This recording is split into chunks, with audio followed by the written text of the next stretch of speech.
Kilmar Abrego Garcia. It's a name you probably have heard by now. He is the man who was mistakenly deported to El Salvador. He was eventually brought back to the United States to face criminal charges. And Friday afternoon, Abrego Garcia was released from the pretrial detention center he was being held in. 2 months ago, a federal judge ordered Abrego Garcia to be released while he awaits a criminal trial. But his lawyers asked that the trial be delayed over fears U.S. Immigration and Customs Enforcement may detain and deport him again. CBS News immigration and politics reporter Camilo Montoya-Galvez joins me now, and I understand you learned some new information about where Abrego Garcia could end up. Yes, Dorica. A senior Department of Homeland Security official tells me that the Trump administration may try to deport Kilmar Abrego Garcia to the East African country of Uganda.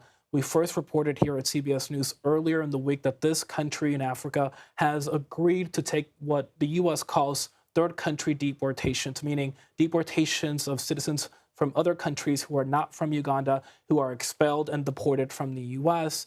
And according to the notice that was sent to Abrego Garcia's lawyers, the Immigration and Customs Enforcement Agency is given this man 72 hours of notice that this potential deportation to Uganda could occur. So this is that could happen in the next 3 days. Proposition, except the weekends. Okay. Yes, so 72 hours in terms of business days.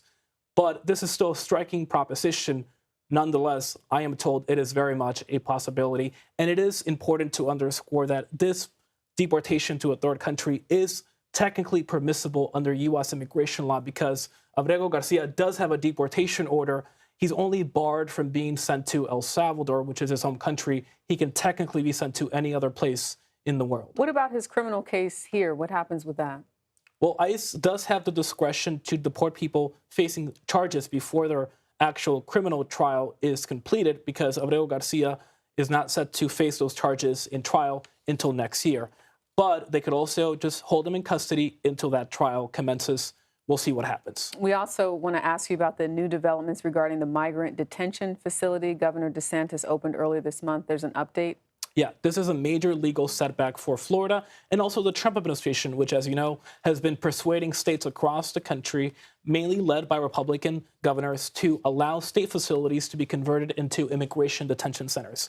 And a federal judge in Florida has ruled that the Alligator Alcatraz facility has to stop taking in new detainees and that further construction in that facility has to be halted. Importantly, the judge also said that any lighting, fencing, and generators in that facility have to be removed in the next 60 days, meaning that that could pave the way for the facility to be completely shut down.